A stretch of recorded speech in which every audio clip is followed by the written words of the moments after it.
Welcome to the latest episode of Mayor Brown's Quick Insights on Congressional Investigations with Michael Levy and Andrew Olmem, our weekly 5-minute perspectives for in-house counsel and government affairs executives on the most important and challenging issues surrounding congressional investigations. I'm Michael Levy, a white-collar defense lawyer at Mayor Brown. My partner, Andrew Olmem, is a former Republican chief counsel for the Senate Banking Committee. Today, we're going to look from both a legal and a practical perspective at the question, what are the consequences of lying in a congressional investigation? They are more extensive than you might imagine. Andrew, you want to start? Sure.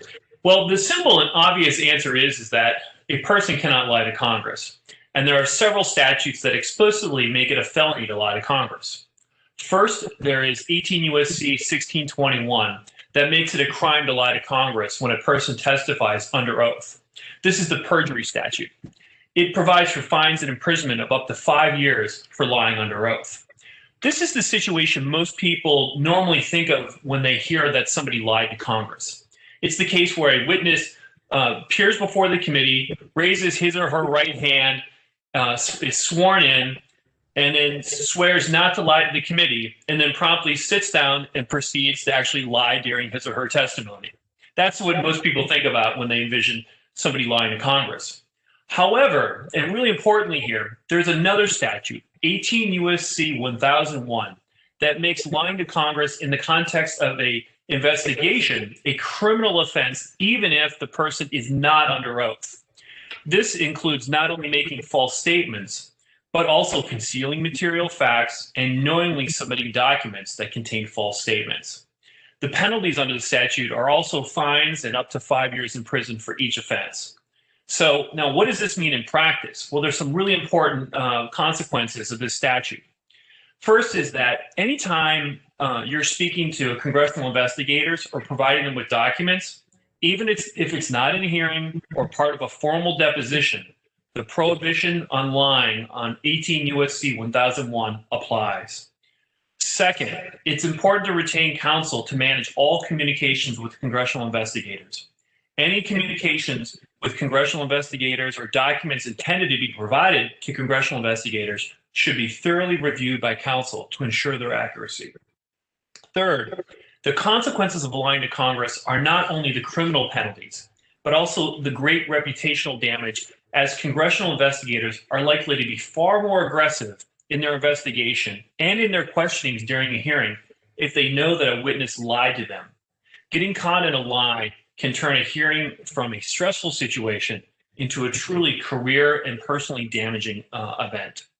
And finally, it's really important to note that although Congress is a political institution, and the heat of political debate in and outside of Congress often results in one side claiming the other side is not being truthful, one should not think that one can tell a white lie in a congressional investigation, because that's what happens in politics.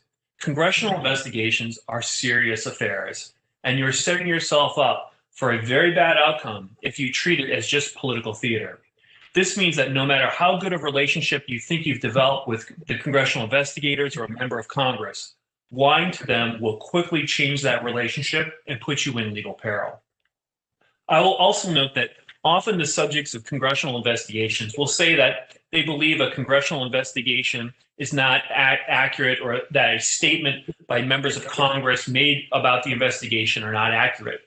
And then they ask, why aren't members of Congress and their staffs held to the same standards that the private parties are being investigated?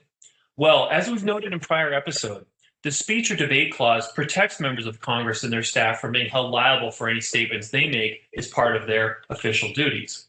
Hence, no matter how much you may think that a congressional investigator or a member of Congress is not being accurate or truthful, it does not provide a subject of a congressional investigation with any grounds for not being truthful to Congress.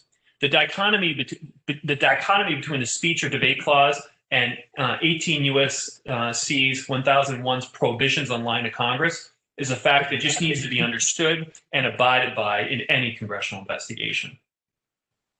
Yeah, Andrew, I couldn't agree more.